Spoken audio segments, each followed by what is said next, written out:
If you are shopping for knives, flashlights, EDC gear of all descriptions, make sure you check out the descriptions of my videos down here. They have all sorts of product information. They have discount codes for some things, and it really does help me if you use those links. You don't have to, it's always your choice, but it helps me to bring you lots of fun content like this.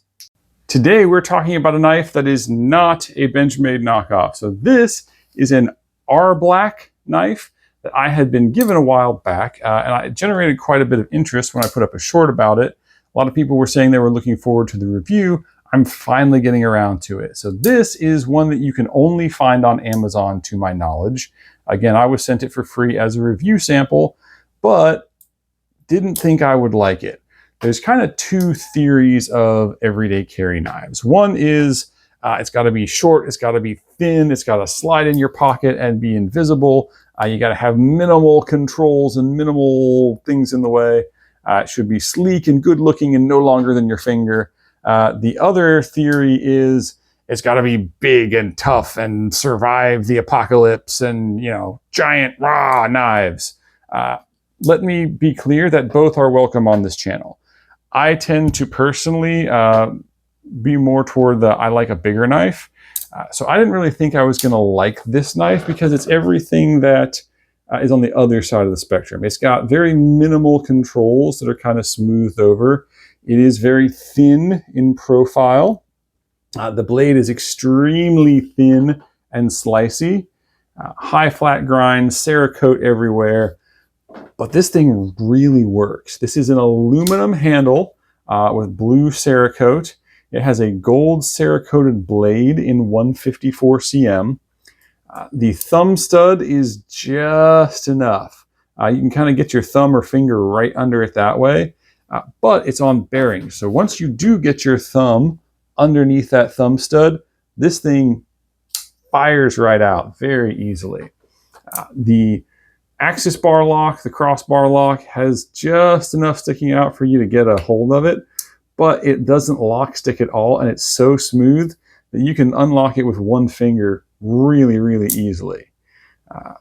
This looks a lot like a Benchmade bailout. I know everybody's thinking that right now, but if you look at it closely, there's enough differences that it doesn't really infringe upon that territory too much. The back end here is different from the bailout, different angle. The liners on this are actually full steel liners, as opposed to the abbreviated ones that I believe are on the bailout. Blade profile is pretty similar, but this is a pretty standard American Tonto blade. So it doesn't really infringe too much on the bailout territory, but if you like a bailout, you're probably going to like this. Heat treatment on the blade has been very good. I've used this extensively. I carried it for several weeks. It did not go dull. Even now, let's see how sharp it is. I have not ever sharpened this blade. Carried it, cut a bunch of zip ties with it. Yeah, so even now, after all that, it is still pretty sharp.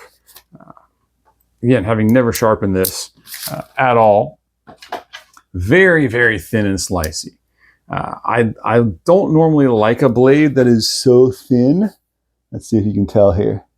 It's so thin that you can bend it with your fingers like this. But it's actually really useful in getting in between pieces of cardboard to open packages. Again, that thin blade geometry seems to cut a little bit better even when it's not perfectly sharp. You know, if you're going through paracord or something like that, it tends to retain its slicing ability a bit better. One thing I did not like about this knife is the sharp angle on this Tonto portion.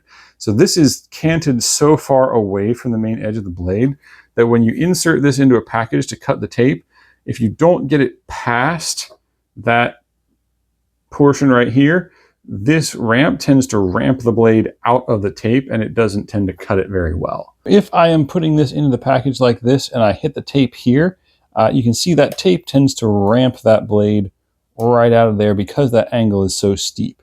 If I put it down in here past that angle of the blade, then it slices through the tape a lot more efficiently, and I can open my box without any problem.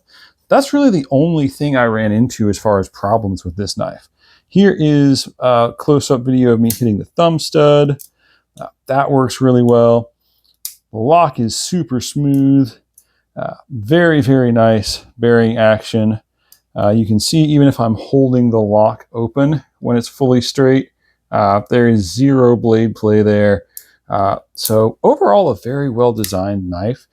And I loved the size and the thin profile. Again, I don't really go for super skinny knives generally, but this one has enough depth this way that it fits my hands well. Just a very well executed little knife, and something that I think is a great value. I think these are about 80 bucks on Amazon right now. I'll put a link down in the description if you want one. Excellent little knife. No real complaints other than the Tonto ramping action, but that's a minor complaint. So if you're looking for a slim EDC Tonto, let's get a weight on this real quick. Weight on this is 3.16 ounces, so it's not super light like a bug out or anything like that, but it's definitely plenty light for frequent carry, EDC, or even gentleman's carry. This is a pretty nice looking little knife. It would make a great gentleman's folder, especially if you've got, you know, a blue suit or blue tie that matches that. But excellent little knife, and I do absolutely recommend this one.